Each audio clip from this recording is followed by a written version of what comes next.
This is the third appearance we are making in Ephesians in chapter 6. And as we read in the opening verses of chapter 6, rather than in Ephesians chapter 5, today we move to chapter 6. And in the fifth chapter, we have looked at two relationships. One in general, and the other dealing with husband and wife. And as we come to husband and wife, before we go to the next segment, I want to ask you a question. Who is the most important person in your life? Just the other day, Peggy showed me a script that had been sent to her, and in it, a teacher conducting a lesson asked a volunteer from his class to go out and write down 30 most important people in her life. And I suppose you have cousins in alphabetical order: daughters, enemy, friend, husband, nephew, niece, wife, and the catalog goes on of people who are important to you. And this lady did write those 30. And then he said, all right, now those 30, cancel out 3. And she did, reluctantly. And later on, canceled out 5. And finally, just remained with a nuclear. And perhaps the most important people, again in alphabetical order, would be daughter, husband, son, and wife. Now, of these, if you were to choose one person to stay with, who would you choose?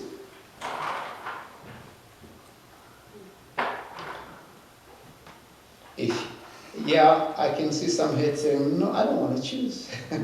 And you're right in saying, I don't want to choose. But if you are pressed and you just must choose one person, who will it be? The lady in question cancelled out daughter, cancelled out son, cancelled out parent, and cancelled out everybody else, and only left husband. Would you do that? Elizabeth said in the film we watched, Danielle, you are the most important person to me. And how many of our women have said, the most important person in my life is my child? Should it be? The argument by the lady who left out only her husband said, look, much as I love my parents, if I'm in an isolated place, it's not my parent that I'm going to ask for, it's my husband. My mother will stay with her husband, her husband will stay with his wife, my children will marry and go wherever, but this fellow will always be just there. That's her argument. But realize, dear friend, if you've never realized it, the person who is most important to you must be your spouse. Where are the children before your spouse came into your life? They were not there. Now those intruders should become more important than the one who you think about it. But most of us do say, yeah, my child, my child. But let us hear Elkanah in 1 Samuel speak to his own wife who is crying for babies because her rival has many and is taunting her. Give me children or I die. And he says, am I not more to you than 10 sons? How many of us can say that to our husband, to our wife? I am more to you than all our children. I am more to you than all our daughters. I'm more to you than all our sons. I'm more to you than all our nephews. I'm the most important thing to you. And that is the ground we were looking at in the course of yesterday, meaning last Sunday. That your spouse is the most important person to you. If you don't realize it, well, begin to realize it now. And there is a product out of that bonding. And that product is called child. So the next important thing to you should be your child. Really? Really? Yes, it should be. We talked about you, parent. We talked about you in your position as wife, in your position as husband. Now let's go on and see the product of that. The text we read begins with the word children.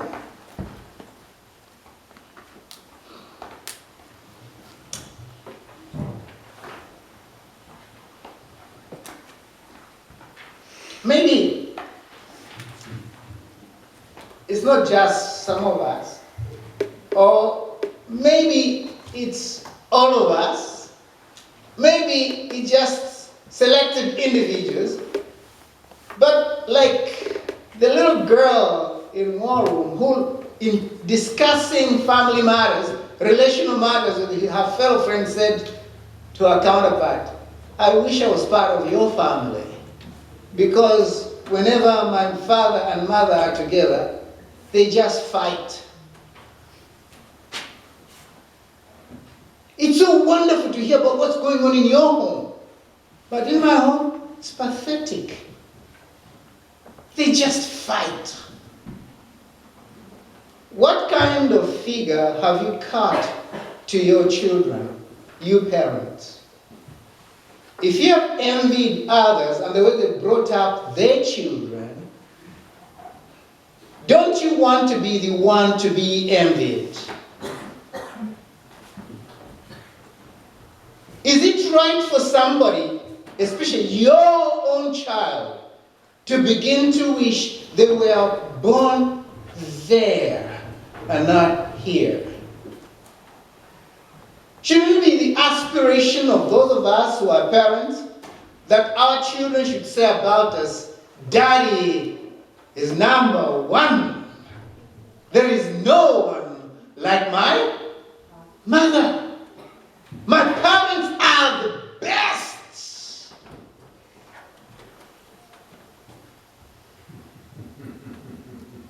But sadly, we know that even though the ideal home should be a composition of father, mother, son, and daughter, that's not the ideal situation. Because not all homes are a composition of that.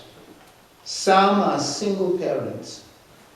Other children don't even know who their parents are. And they are struggling to find themselves. Because they say, who am I? Where do I come from?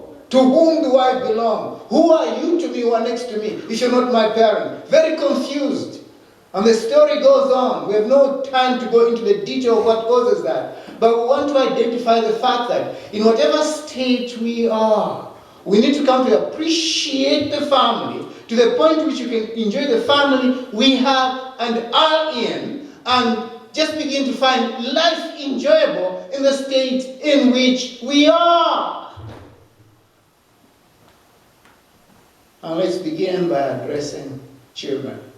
And when we say children, we are referring to all those who know that they did not jump from heaven and just stand there and say, Abraham, where are you from? From somewhere. Like a zombie. No, you did not jump from nowhere. All of us know somebody gave birth to us. And that person is called mother. And so these are the ones that have been addressed as children. Those of us who know we belong. And there's not a single one of us seated in here who was not given birth to, unless you are angelic and appearing in human form. But the fact that you are tangible suggests to us that you are very human. Because angels are spirits. You were born. It is to you that the word speaks. And it says, you child, obey. Who? Your parents. In other words, heed the instruction, the advice of your parents. You hold on to the direction that they give you and heap your attention on this particular parent as if they were the best direction, example, model that ever you can have. Give them your full attention. You child, do that. Let them be like a small God to you.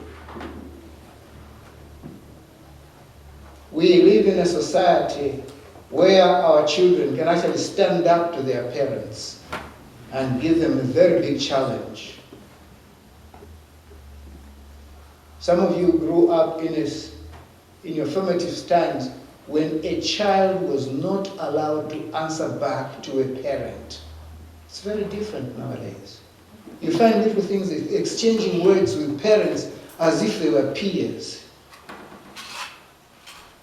And some even point fingers at their own parents.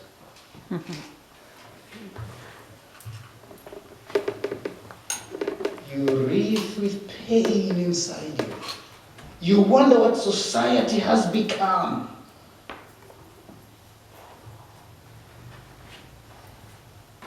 But you who are called a child, and interestingly, it doesn't say, children, obey your parents when you are young. Obey your parents when you are in school. Obey your parents when you are under their roof. Obey your parents when you are close to them. It simply says, obey your parents. Wherever you are, whatever age you are at, whoever you are, whatever position you are holding in society, whether or not you become more affluent than them and make more money than them and become taller than them, bigger than them, heavier than them, whatever, it still says obey. It doesn't say disrespect, dishonor. It says no, respect them. Do not be a headache to them. You know how many children cause parents headaches?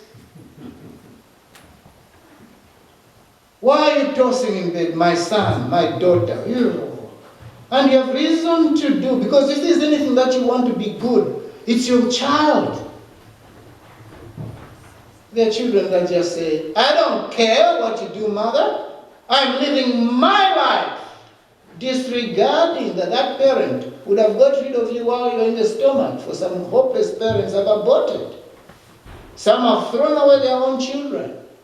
Others have cared less, and the society that is looking on is the one that has taken care of their own children. And that's why others have been placed under social guidance or help, whatever it is. But you've had a parent who's brought you up and who's been concerned about you, and you can see, but you still say, I want to go it my way. A big headache to your parents, causing them pain. And when they should speak to you, you only say, it's my life. This is what we see, and this is what we hear on television, this is what we watch in society, and everybody wants to go that way. Is that the kind of child you want to be?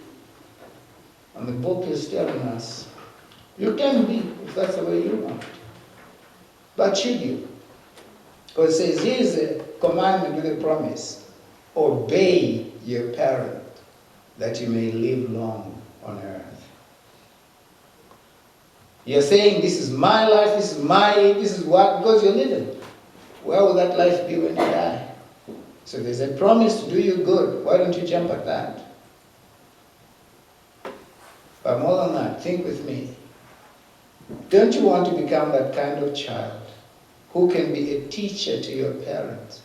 We parents have learned a lot just by giving birth and growing this child who, when it knows nothing, is teaching us selflessness because we must attend to its selfishness.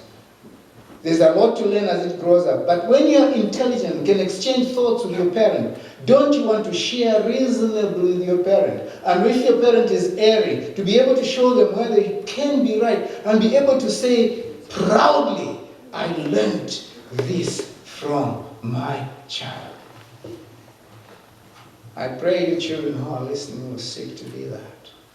And if in some way you have been a pain, a nuisance, a disturbance, and a heartache to your parent, that may change. For it does say, obey your parents in the Lord. What you have no ability to do, your God can make you able to do. What you fail to accomplish in your own self, if you turn to God, He can help you do. What has been difficult for you to go in, because you see the influence around you has been such as you are disturbed through and through. God says He can make the difference because He comes in to be a difference. But if you turn only to Him.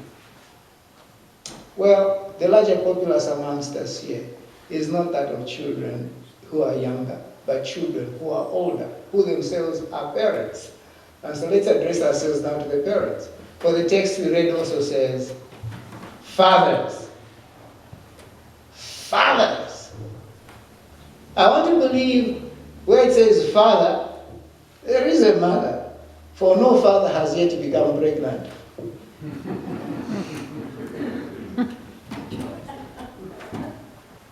And so if there is a mother, then this term father may make us just draw in mother as well and say parents.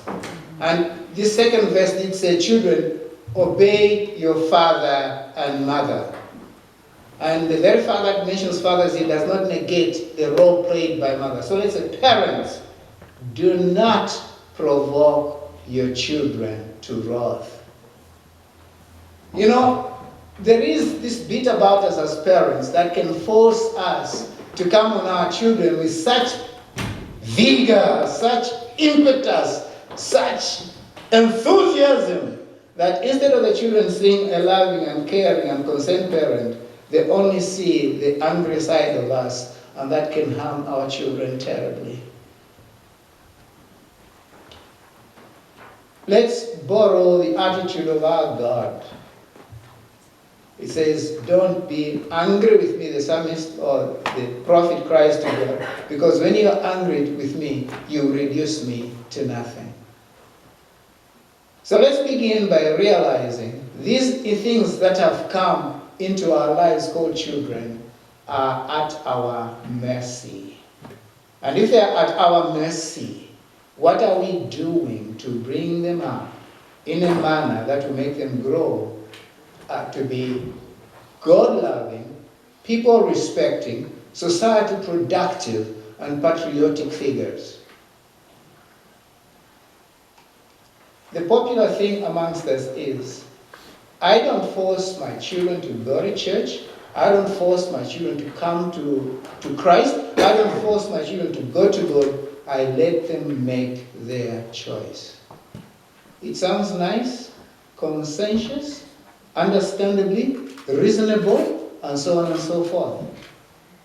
You can go with that sentiment as much as you want, but I want you to pause for a moment and think. What choices are we giving to our children? Who are with us in church up to the time they go beyond Sunday school age? After Sunday school age, they are everywhere. Some of them find partners, and at the age of 18, they are living there and there and there. And before long, they've been in 8 or 7 relationships. They can't sustain a marriage. Well, that's it. They've made their choice. Have they really made their choice? Or we carelessly allowed them to go that way? I don't know how many of us parents have sat back and said, all right, my child, I've given birth to you, and I've said this to you in some time past. I will not let you go to grade 8 or grade 1 or grade 2. I'll just make you stay at home, feed you and spoil you. Be as fat as you can, because it's your choice. Have we not said early in the morning, you're getting up, you're going to school, and you've excited the children about going to school? Did we give them a choice? We think if they don't go to school, there will be nothing in society. If they don't go to school, they won't make any money. If they don't go to school, they won't have any house. If they don't go to school, they won't have any car. If they don't go to school, they have no future. If they don't go to school, and we are so concentrated on this thing that is only going to end with death, but we are forgetting the weightier part, that beyond this earth, beyond the car, beyond the school, beyond the property, beyond the material, beyond the fame, beyond the stuff of this world, there is death. And what will they take after death? Because they'll take no car, they'll take no money, they'll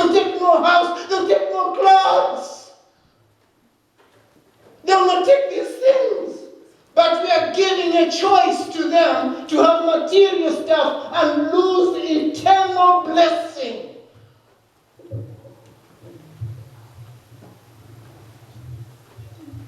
Most of us are parents here, and I know we enjoy feeding our children. We give them breakfast, we give them lunch, we give them dinner, we give them supper, we give them snacks. Sometimes we take them to restaurants. I don't know how many of us say, all right, son and daughter, these are the meals that are there. You can choose the one you want. I don't care whether or not you come to the meals. How many of you say, my daughter has not been to dinner. My son did not miss supper. My child did not come with us. No, the family reunion, they were not there. This celebration, they were not there. We feel bad they are not there. And we do our best to put some sense into them, to come to these gatherings, because we know how much they value and what they will mean to bring these people together and let them see the worth of family. Do you know that every gathering of this church is a meal appointed by God, and He feeds His own people, and yet we go to the children and we tell them, it's your choice. Is it surprising that we lose so many of them? The deepest thing is truly that we've not given them any choice. To give a choice, you must give a balance. Expose them to as much of church, of God, as they've been exposed to as much of school and everything else. They spend so many hours in school, and some of the things we learn will shock even some of us here. But they're more exposed to those things than they are to these things. What church do they have? They are going to those things that they carry on and to learn in school and watch on television, because they have more time on that. And there's very little time in things related to life and godliness. And we say we have given them a choice. Only you can think what you want for your child. And only you can know how to bring them to the meal table. And so you know how to bring them to church and how to bring them to God. And whether or not you want to do it. I leave it to you. Let's do the Lord's Prayer together.